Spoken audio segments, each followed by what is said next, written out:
Thanks for joining this special webinar jointly conducted by AFCEA EPIC, the Emerging Professionals in the IC, and the AFCEA Intelligence Committee. I'm Committee Chair Louis Shepard, and we're delighted to be bringing you an exclusive interview with pioneering national security-focused venture capitalist Gilman Louie. We're also delighted to be supported in the webinar's production by Chiniga Agile Real-Time Solutions, an AFCEA corporate member. I'm joined today by Micah Presley of AFCEA EPIC, and Micah will be leading this conversation with our special guest, the 2025 recipient of the Charlie Allen Award for Distinguished Intelligence Service, Gilman Louie.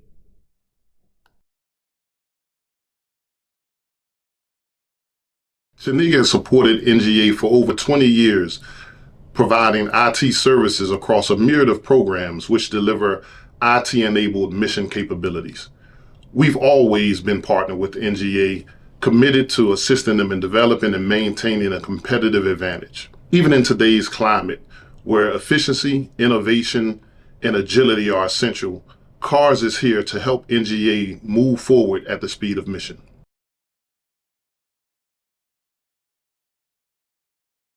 Welcome, Gilman. It's an honor to have you here today, especially as you receive the esteemed Charlie Allen Award from AFCEA. Your contributions to national security and technology are truly groundbreaking, and I've had the cool opportunity to get to, investigate some of your background and careers, hear you speak at the AFCEA Intel Symposium recently, and I've been personally, not to sound like too extra about it, astounded by all the things you've done over your 30 plus years doing this sort of work. I'm excited for those listening to get to hear the insights in your career that I've gotten to hear. The world also, AI, the future of U.S. national security. I'm just excited for everybody to get to hear that. I was lucky to get to hear you then, and I'm excited and for what I'm going to get to learn during this conversation, and hear your words both on Charlie Allen and the future of this world.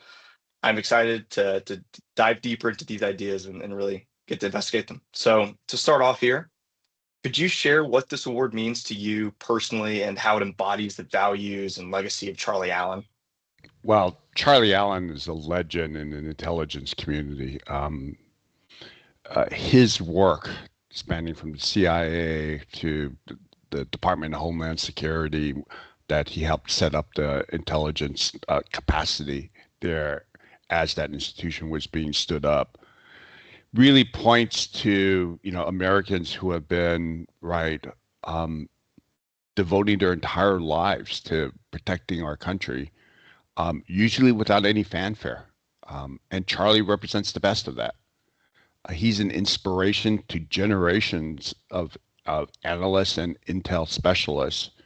And to this day, he carries himself modestly as just a humble servant. I think for all of us who have had a chance either to be associated with those great institutions, or for me who had a chance in my younger part of my career to actually work with Charlie under Charlie's leadership, it's a great honor to receive AFCEA's award in his name, because he stands for the best of what this country has to offer and what the community does on a day in and day out basis without any fanfare or, quite frankly, public understanding of what we do. So I'm personally, I'm greatly honored, and all the other people who I know received this award, all great Americans. It's awesome to hear. I know getting to be at the AFCEA Intel Symposium and seeing Charlie Allen too, it was really an honor to me. I got to hear some of the stories from yourself and some of the other folks there about him, and I found it to be in my early career amazing to kind of meet these icons, these living legends that really, it's weird to think about people like, for me, for instance, like Charlie Allen, his legend comes from years before I was even born and before I was even thinking about this business, and hearing some of the insights is tremendous. And it's awesome to hear that it means as much to you as we hoped it would, and we're excited to have you have this award, really. So to begin it all, beyond the introduction, I wanted to really dig into your early career background, and to talk on, maybe before I even talk about you, to sort of set this up. I'm only 25. I'm new into this business. I work for the headquarters department of the Army. I have done my formative years in this in the Pentagon, and I've gotten to meet a lot of interesting people. I don't know if any of them have the resume, and a lot of the senior leaders I work with the breadth and depth and the changes that you have, I haven't seen. And so I'm really excited to get to hear more about it and get to hopefully emulate some of that in my own life as I rise through the national security field, frankly. So to start it off, your transition from pioneering video game development to leading CIA's InQtel, CIA-funded InQtel, to becoming a force for good in the world of venture capital, it's really something interesting and not seen often in this business. And it's really impressive for the world of national security and the world writ large. So could you share some key moments that influenced your career trajectory, especially those that helped influence your novel approach to innovation that we rarely see in this field? Well, everything always starts with your family. I was fortunate to have a family who is a blue collar family that I'm a fourth generation San Franciscan, growing up in the city. And, my father served in the Army Air Corps during World War II and then worked for the Navy for close to 25 years afterwards on the civilian side. And so, this important thread of service was deeply ingrained in my brothers and myself. My oldest brother, Gilman, went off to serve in the Navy on the USS Ranger. And I think the seminal moment is I was 16. He calls me up and he says, "Hey, the carrier's pulling in to Pearl. Why don't you have mom fly you out and we could do a Tiger cruise back?" Tiger cruise is where you can bring in either your parents or your siblings to cruise between Pearl and San Diego. And at 16, to be able to go onto a carrier, this is 1976, and watch 19 and 20-year-olds operate the flight deck, right? It's a living city. You get, during Vietnam, the normal complement with air crews, there's close to 5,000 people on that carrier. It gave me an insight of what a coordinated, well-trained military, what they can do.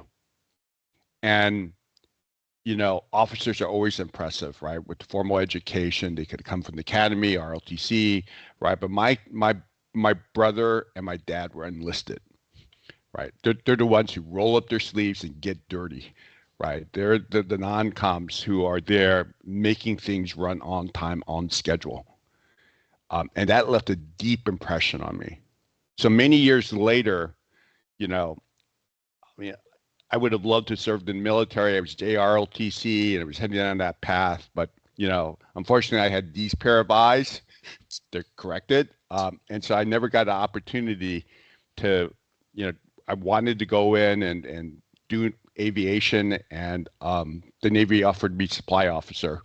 Wasn't quite what I was looking for. So so I did the next best thing, and that is figure out how to program computer to do flight simulators. So that's the closest I could get. It just turned out that those flight simulators were so accurate that the U.S. military decided to work with me to do versions of that for part task training. And ultimately I got the chance to fly in the F-16, fly down at Top Gun, do dogfighting. So I got to do all the things without ever having to join the military. But there was this moment after I was finishing up my game career. I was at Hasbro when the CIA called me up, George Tenet, and said, "We would like you to consider a position in this new idea we have called InQtel." And so I actually got called into Langley, into the DCI's office. And George, the director at that time, with his advisor, Buzzy Krongard, who used to run Alex Brown, basically put me on the spot and said, your father has served, your brother has served. What have you done for your country lately? It works every time. It's like they know how to do that or something. Yeah. It's I think the agency's particularly good at recruiting. That's thinking on what you were saying about not being able to serve the Navy, so you learn how to code fighter jets. I think that's everybody who can't join the Navy. They just end up going to be a brilliant coder who can, figure out their fighter jet simulator. So I figure that if you ask the Secretary of the Navy or anybody in the Navy today, they'd probably ultimately be glad you didn't take that route and are very happy with what you ended up doing to contribute to national security. So I don't think anybody's upset there. Well, the Navy. What I didn't say is that my brother worked in supply, ranks back to supply officer, but he was on the carrier. He was in S7, which is the data processing side. So you got to understand what a computer on CVA 61 looked like, right, in the mid 1970s. It was this thing that's a cabinet, right? And you programmed it with punch cards using COBOL. And I remember looking at this second generation computer. Basically, you pulled out the drawer, and the memory was these. You could actually see the transistors. They weren't ICs at the time, and I was fantasizing with another one of my brother's co-workers, and I think he was like an E5, and he go, just one day we could get one of these computers. It'll be like in your home, and like we could do like games on them. Yeah, it would be really, really great. And instead of using punch cards, we can type it directly onto a screen. It'll change the world. And a few years later, the personal computer revolution took over with the introduction of PCs, like the Apple II, the Commodore PET, the RS-80s. But that also goes back to the Navy, right?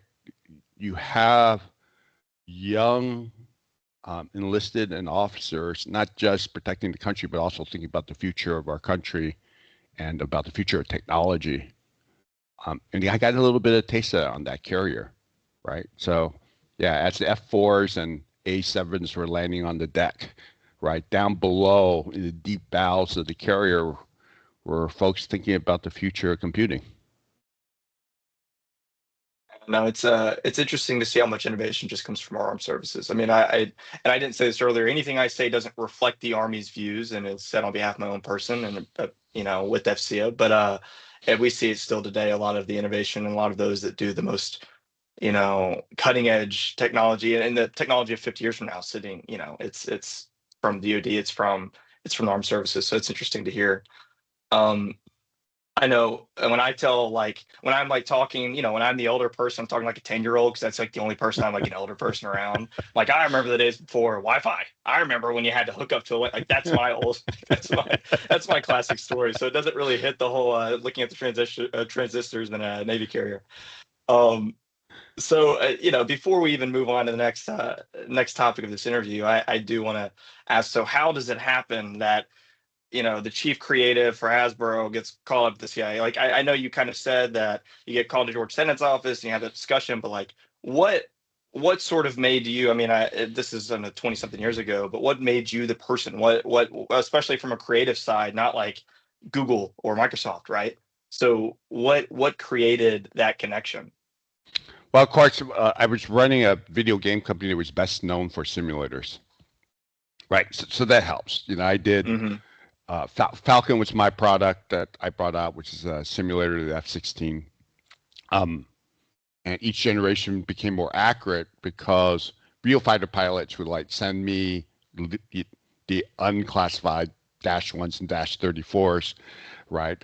I did the M1 simulator because I got a chance to see SimNet at Fort Knox and Fort Rutgers, and then I said, hey, this would make a great video game. And then put out my team to start working on a video game version of that. And so my products are pretty well known in the government. I was also doing some work with the White House on technology because at that time, underneath Clinton and Gore, there was a big push to bring Silicon Valley and Washington closer together because people recognized that a lot of innovation was happening in the Valley and it was disconnected from national security. as well as the greater economic security of the country. And so there was a concerted effort by the White House to bring those two things together. And so I got involved with this thing called TechNet and other kinds of initiatives that brought the two together. Got a chance to meet the president multiple times, at that President Clinton and Vice President Al Gore. And so I was already kind of swimming as this, young kid. I was in my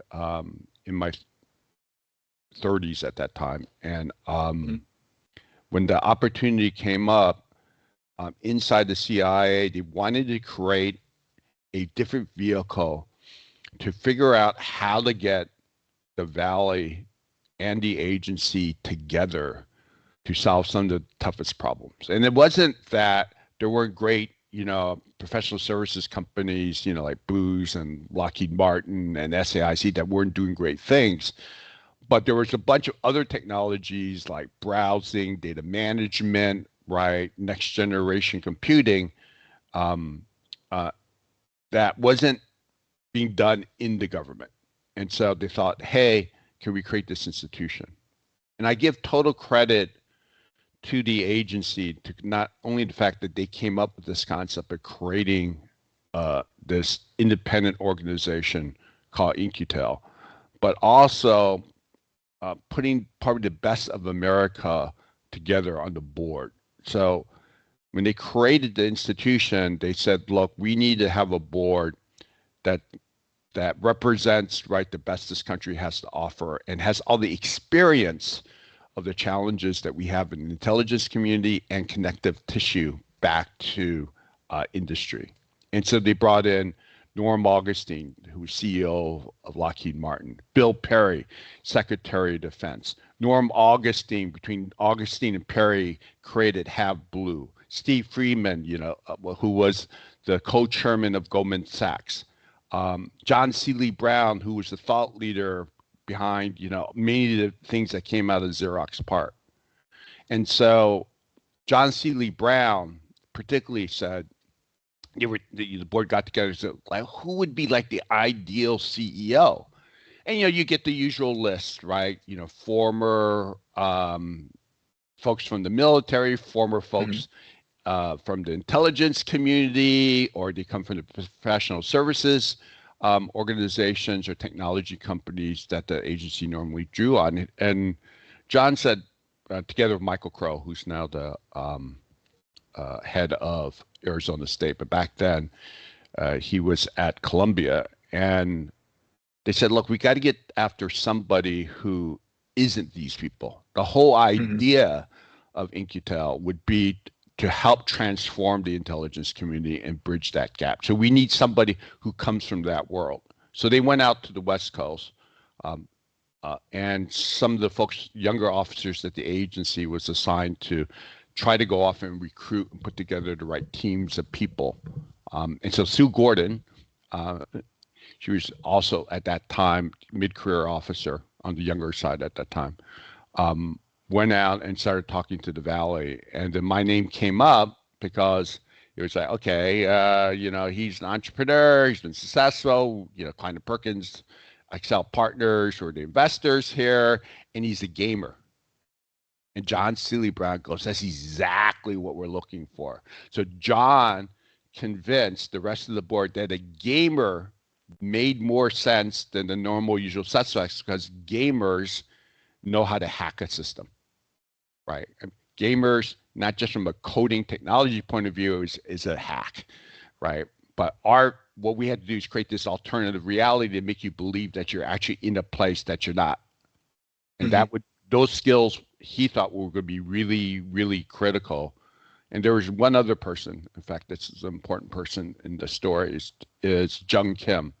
So Jung Kim ran Uri Systems and sold it for $1 billion and became the head of Bell Labs. At that time, it was Lucent Labs, because AT&T had sold it to Lucent.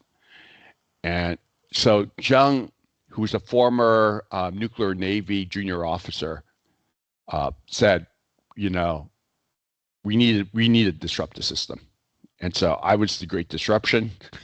And I was kind of at the wrong place at the wrong time.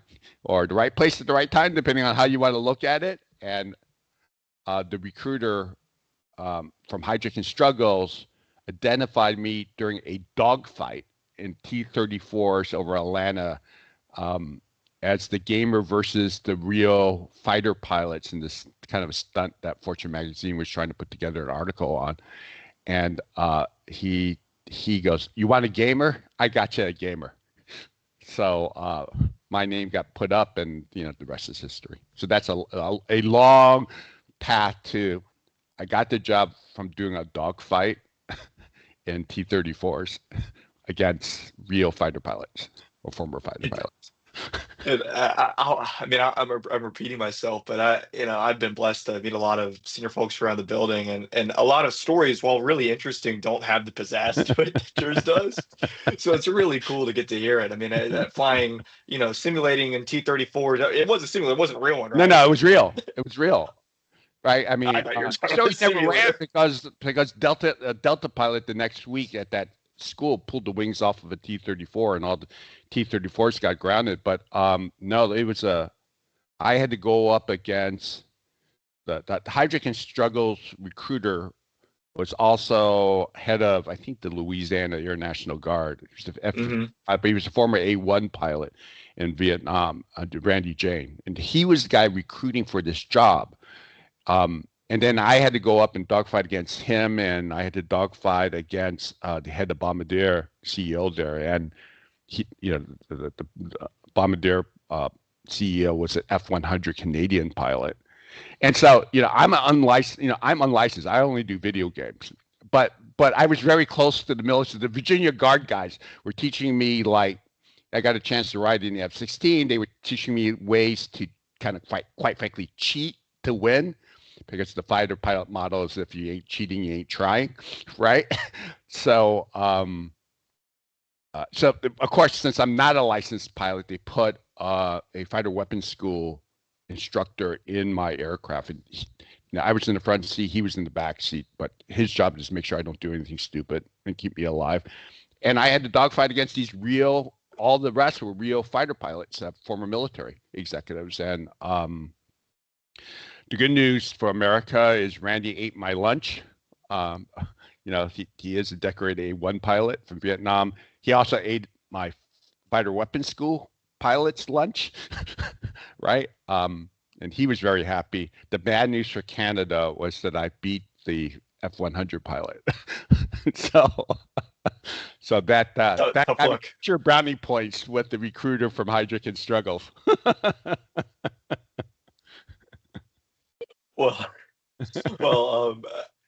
Man, I could sit here and talk about that all day, but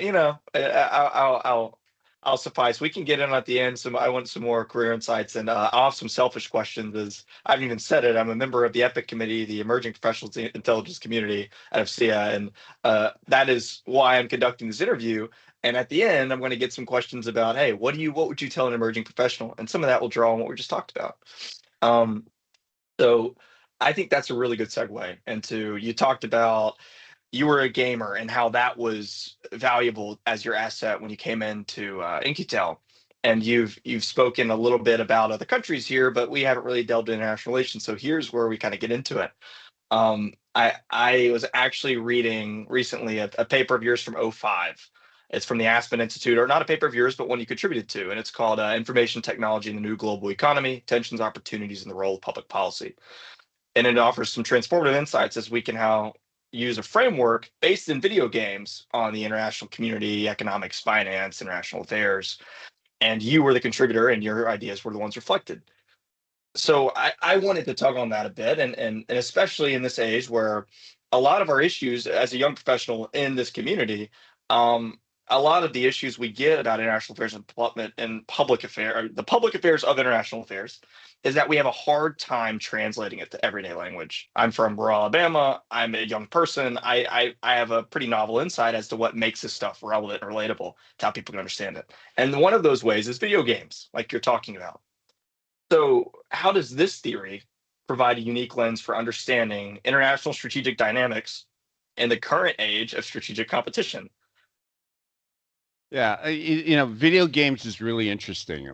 And it's not just video games, any kind of game. It could be poker, chess, Go. I mean, game theory has always been part of how we think about how players play off of one of each other, take advantage of their natural strengths, right? Kind of judo the weaknesses of the other player, right? Into um, taking a position that allows players to interact with each other.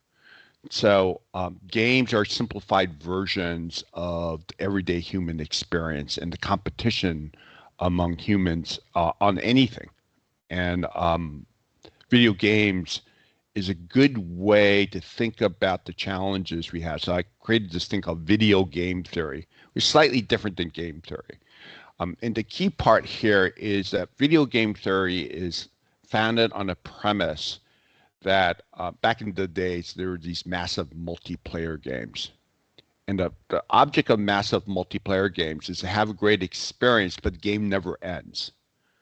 Most gaming theory is built around kind of a win-loss natural conclusion at the end of the game. Massively multiplayer games are based on the fact that the game never ends. The game only ends when players stop playing the game. So the worst thing that could ever happen in a massively multiplayer video game is all the players to stop showing up. Right? It's to think of it this way: if you were doing Minecraft, right, or Roblox, or kind of any of these kind of modern, or Pokemon Go, and then suddenly people just stop showing up. That's the loss condition.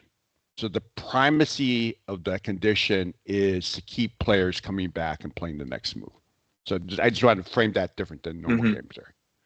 So that's a pretty interesting model because the world is like this, right? The world is a bad place if everybody stops playing the game, right? And the world devolves into this chaotic mess. Anarchy takes over, right? Nobody understands the rules of the game, whether we're competitors or cooperators or allies, right? It's really important for people to have a fundamental countries, nation states, and even non-state actors to have that role.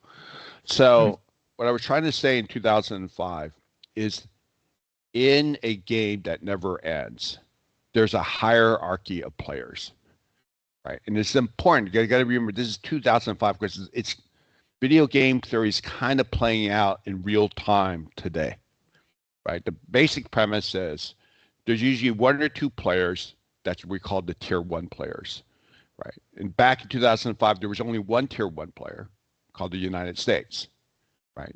You could argue that that's still the case. You might say China maybe has now a tier one player, right? But back then, China was clearly a tier two player.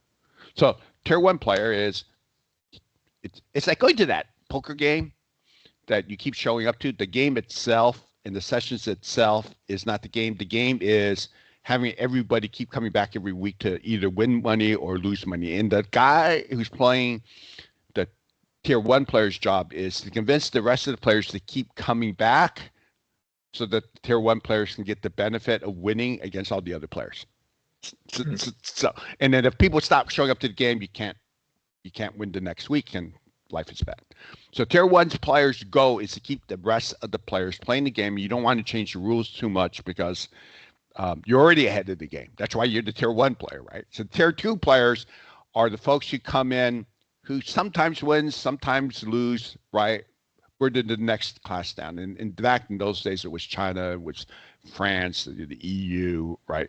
And a number of other countries that were playing that. The tier two player's job is to keep the tier one player from not getting too far ahead of the game, right? If the tier one player gets too far ahead, the tier two players, right, it kind of ruins the game. Tier three players don't have the resources of 1 and 2, so they have to make a choice. Do they team with the team 2 players, or do they try to align themselves with the tier 1 players? There's a really important part about being a tier 2 players. It's to compete with the tier 1. You can't do it alone. You have to have allies. And the interesting thing about tier 3 players is Do I want to join that alliance against a tier 1 player, or do I team with the tier 1 player and quite frankly live off of the scraps of the tier 1 player? Now, the most important player is actually the tier 4 players. Tier 4 players have decided that they can't win the game, and they can't get out of the game. So what their job is either to change the rules of the game or totally disrupt the game. They're the ones who are always trying to break the game for everybody else because they know they can't win. So winning for them is defined as making sure that nobody else has any fun in the game. They're the flamers. They're the ones who are always ruining it for everybody else. And that's their job. So you can pretty much see that this is a reflection of the world. Now, the last part I would have to say, and this is why this is important for this theory as it operates today. The tier 1 player needs to at sometimes allow some of the tier 2 players to win. So that keeps them involved in the game. So just like gaming theory, you want to make sure there is enough winnings across the board on a reasonable amount of pairs so they can keep coming back to play the next week. Tier 3 players, tier 1 players is like, which one of these do you want to actually align with as you begin to build a framework for tier 2 players to play? So the United States, we're in the middle of a trade war, right? We're in the middle of a great power competition. This theory probably still holds true today, and we're living in real time, how the U.S. is playing against tier 2 players with tier 3 players and how we think about the disruptors, the Irans, the North Koreas of the world, and how they play out their hand. And be mindful that you get an aspiring tier 2 player in China who wants to be kind back to what they believe was the rightful place for 3,000 years as a tier 1 player. And so when I was reading it, I was trying to think of questions to sort of to pick up some more intricacies of the theory. I was going to kind of go on this tangent of if the U.S. implemented this theory or thought with this theory, use this framework, this paradigm, whatever you want to call it, how it would affect the world. But maybe what you're saying is that it's already in play, that it's just reflecting reality. Yeah. So with that view, let's you mentioned China a couple times within this theory, especially as they rise to maybe tier 1, for sure tier 2. How do you see this continuing to evolve, this interdynamic strategic competition between the U.S. and China? And then in this theory, or in what the theory is just reflecting the world, what should we adopt? What should the U.S. adopt in order to maintain its leadership or tier 1 status? Or would your argument be that we shouldn't try to maintain pure tier 1 status? What would your take on all of that be? Well, I think it's better for the world if the U.S. stays as a tier 1, right? I mean, It's not just good for America, but it's probably better for the world because what the U.S. represents, right? Which is, even though it feels like it's very chaotic at this point because we're in a kind of a global transition, but the U.S. historically has always been the since World War II, the stable power that does a pretty good job of sharing with tier 2s and tier 3s and dealing with the tier 4 players. Now, we can see this playing out right now in real time, right? That in the trade argument that goes between the U.S. and the rest of the world, the U.S. Underneath, right, the current strategy is, okay, get the world to pay attention. Tariffs is a good way to make the world pay attention. And then try to correct the game and make sure that people continue to play on your rule set. Right? That's the whole reset. And it is not an accident that China's strategy is to convince the other tier 2 players, 3 players, and even the 4 players to align themselves with China because it's the only way to counterforce the U.S. So we see this, happening as President Xi's out there saying, hey, cut a deal with us. Europe, cut a deal with us. Right? Australia, which rejected today that the overtures of China to come play with us. And the U.S. very quickly focusing in great power competition on China and the strategy to force China to change the way it's playing its game. So, like as you pointed out, this is a reflection of kind of what things are doing. The game theory is just a way to contextualize an understanding of how to frame each of the moves, each of the decisions that are being played in real time, just like a massively multiplayer game. And Yeah, hopefully, and as a person and who grew up with games, it's a great way. yeah, It contextualizes it in a way that if you sit down and read a theory, comparative politics or comparative theory of international relations, but you just same don't thing, get. right? And what's interesting is at the end of the day, I think all the countries understand that the old rules, right, are outdated, right? Hmm. It served us well, but it needs changing. The question is it going to be changed in a way that reflects more of what we're trying to do here in the US or more of what China is trying to do in China? And how Hmm. do other second tier players, right, like the EU and India, right, and many of the great countries like Japan and South Korea and Asia, how they perceive their status and how they are going to pursue their national interests. Yeah, oof. Yeah, you could sit here and talk about this for 3 hours and not really even scratch the surface. It's again, it's really interesting for me, even on the strategic communication side of it, just trying to talk about what's happening in the world. I mean, hey, you could, yeah, us in national security maybe don't use TikTok, but you can make a TikTok about it, people understand it. You can make an Instagram reel and people understand that. So I find it very useful on multiple different fronts. It's important as an intel officer, low. Mhm. And I say this to whether you're a collector or an analyst or a disseminator. At the end of the day, if your user, in many of our cases, the users are either a principal or another agency or the military who needs that intel to get insight in what's happening in the environment around them.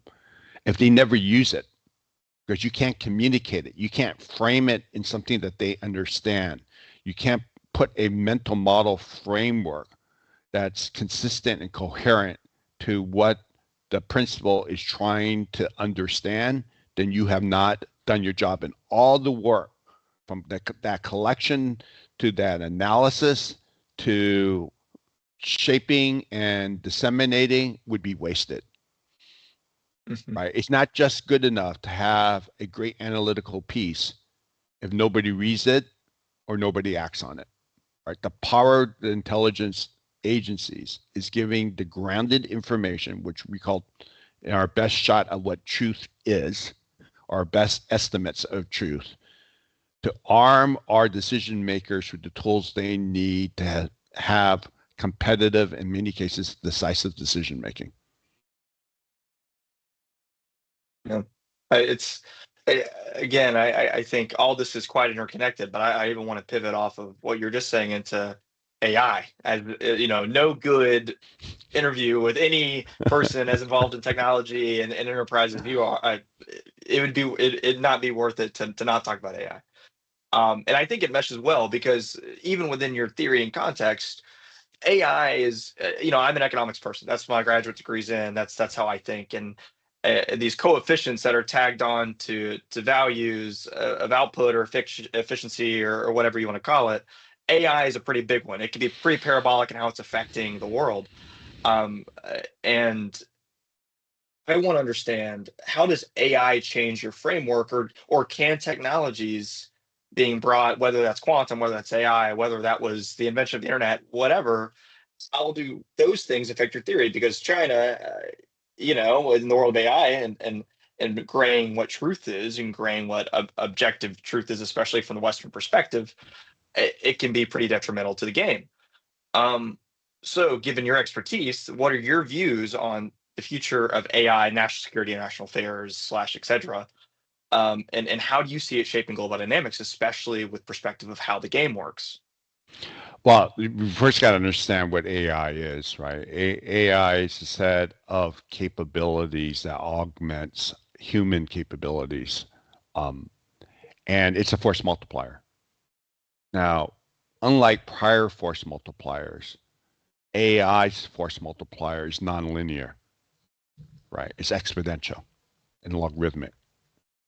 Just think about where we stand today with the latest versions of large language models from where we were 2 years ago when they appeared and where we were 2 years behind that, right? So this force multiplier allows a human together with this new capability to act like initially hundreds of humans to thousands of humans to potentially millions of humans as an individual, because that's the power of what these tools can have. Now, it's kind of interesting. I was listening to Eric Schmidt, who's presenting at the 100th anniversary this week of Bell Labs. So I was up there in New Jersey with all these, with a bunch of Nobel laureates and, Nokia, which now owns Bell Labs, and all the researchers. And what Eric points out is because it's nonlinear, right? Humans have a hard time understanding that power curve.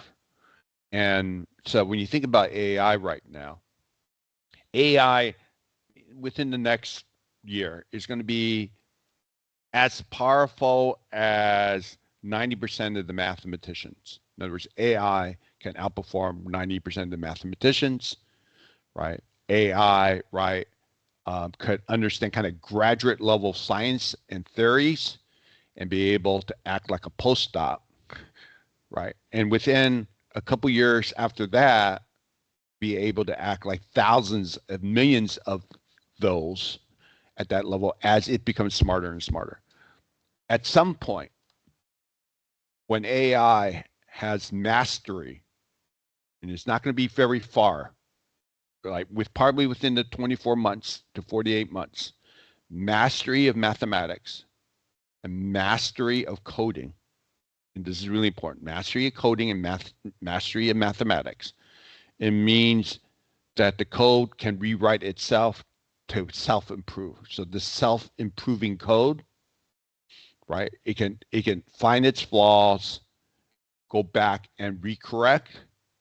So now its speed of not just understanding, but learning is now going to go at machine speed. And understanding the mathematics behind that as it applies first to things like fundamental science, physics, biology, chemistry, and then expanding into an understanding of the physical world, geospatial, physical systems, right, means that AI, right, is going to get to a point when augmented with humans will be able to progress at things that would take decades now into things that take a week or a month. Now, we don't know what it means to have this power available to everybody. Tier 4 player all of a sudden can act like a tier 1 in 4 weeks. Exactly. So now this is the key part in this when you put it back in video game theory. Somebody, Eric posed the question. Does 6 months really make a difference? Let's say the US is 6 months ahead of the Chinese in AI, right? Does it really matter because the Chinese are going to get there in 6 months, right? What's the incremental difference? But the reality, if you think about in military terms, it does matter. If, for example, let's take a concept out of military aviation called the FPUL, right? And FPUL basically means when I fire my weapon and you fire your weapon, my weapon hits you first. It could be only 2 seconds before your weapon hits me, but you die first, right? And I can maneuver out. It's like a fight, it's like a boxer. If I got 3 inches and more reach than you do, I'm going to have an unbelievable advantage. The British Navy their ships were half a knot faster than the other ships. I can catch you. I can determine the terms of the fight and the conditions of the fight. So that 6 months advantage together with this non-linear rate of acceleration in the game of video game theory means that the country who possess the most powerful AI, right, will gravitate to the tier 1 position. And if a tier 1 player allows a tier 2 or 3 player to overcome them or have parity with them, right, the game's completely changed. So it's imperative. It is imperative that the U.S. right not only leads, but sets the condition of what is appropriate use and what is inappropriate use of these technologies, right? In a world where all players, all moves affect all other players. It's a dangerous game. It's a dangerous game, and quite frankly, it's a little bit scary because people, again, have a hard time understanding nonlinear systems. I mean, I said I had an economics background. You throw in enough tech terms, you lost me. And it's tough for me even to understand. I'm not a technologist, right? So it's AI is one of those weird things. It's so technical, but it's remember the theory that the old adage where some pauper does something good for the king, and the king goes, "I'll grant you any wish you want," and the pauper goes, he pulls out a chessboard and says, "A simple request, king, right? Can you put 1 grain of rice in the first square, second square 2 grains of rice, next 4 grains of rice, next 8 grains of rice, right?" And so that's a logarithmic understanding. So the king says yes, because the king doesn't understand the power, right, of squaring. And way before the end of the game, all the rice in the kingdom couldn't fill up that chessboard. That's what nonlinear systems are about. And I worry that our political and our military and our intelligence systems, not just us, but our counter players, don't understand that grain of rice is called AI.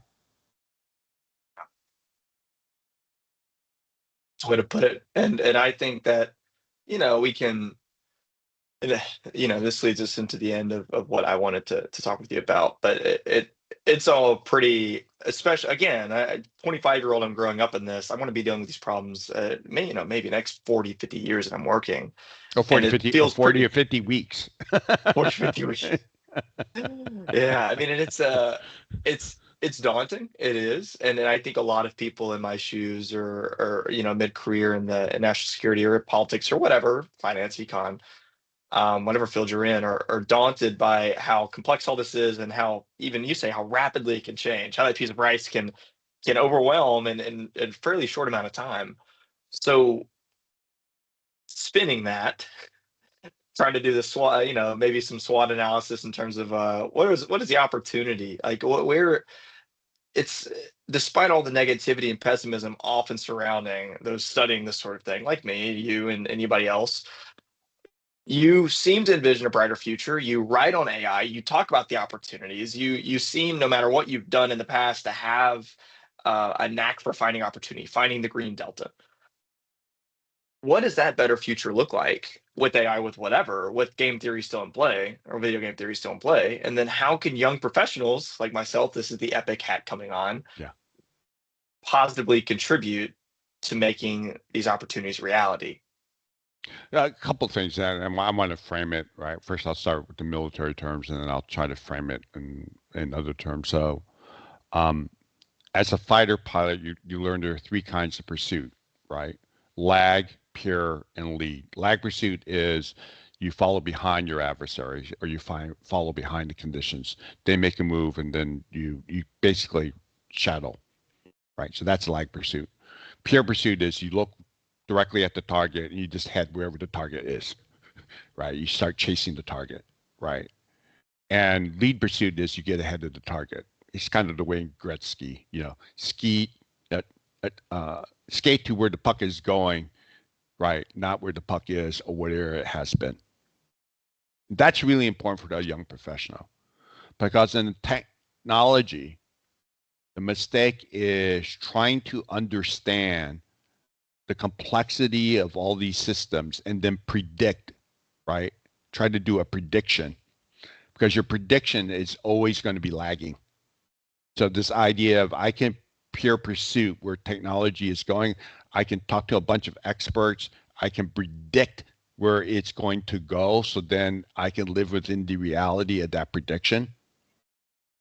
What you have to do is ask the question is, where should the puck be? Where should we be?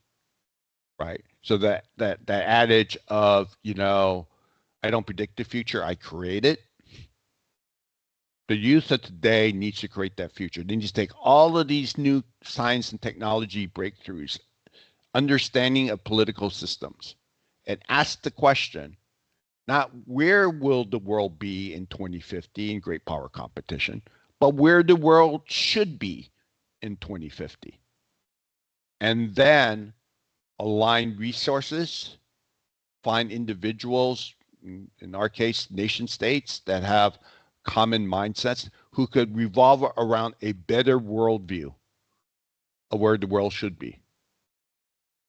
And the power of our vision, together with the credibility of what we have done before, sets the condition for us to shape the world as we think it should be, rather than play lag pursuit or pure pursuit and suffer from the condition of living underneath somebody else's vision of where the world should go.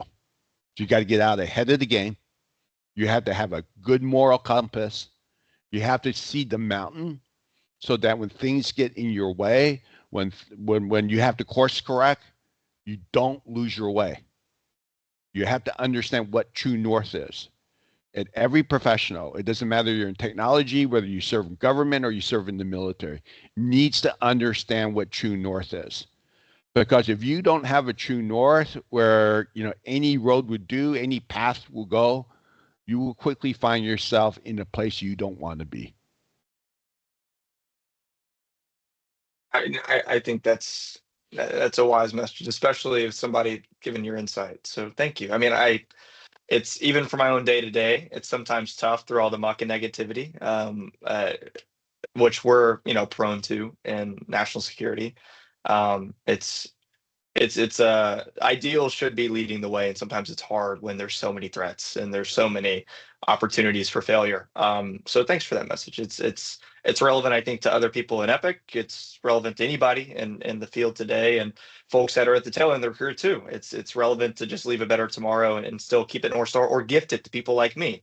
I know in my early career, it's been the ultimate blessing to have mentors and senior folks that are willing to tell me where the North Star is, to point to where the mountain is, to where the fog is covering, But think about So this. Instead of having the tools we had in our generation, right? You have the power of these new tools. You can act like 1,000 individuals like yourself simply by augmenting what you do with AI. It is the force multiplier. Now, the question is, are you going to use that power appropriately? Are you smart enough to use the tool? Are you grounded in yesterday by saying, no, the old way was better? I can tell you, while we can learn a lot from the methods that we used in the past, it was designed for a world that did not have our capacity and capability and the compute availability that we have today. And quite frankly, the U.S. military, the U.S. government, right, our institutions need to embrace these technologies before our competitors do and use it for a force of good. Well, I think that's a good way to end it off. It's been an absolute pleasure. I like I said in the beginning, maybe not too eloquently. It was a gift to hear you speak before. It's a gift to hear you speak now, and I think it's going to be special when people get to hear this. Uh, so I thank you, Gilman, for your time. It's not easy to get, and so I appreciate you giving it. You've shared some things that are invaluable, and the experiences that again are uncommon in this industry and uncommon in the world, and a gift to get to hear. Um, and we want to say lastly, congratulations again for the award, the Charlie Allen Award for Distinguished Service Intelligence or Distinguished Intelligence Service. It's been an honor to see why you got this award and why the committee decided to give it to you. And we're excited to see what you continue to do to transform the world of national security, venture capital, technology as you move forward. So thanks again for your time, and looking forward to people seeing this. It's been a great honor. Thank you very much. Of course.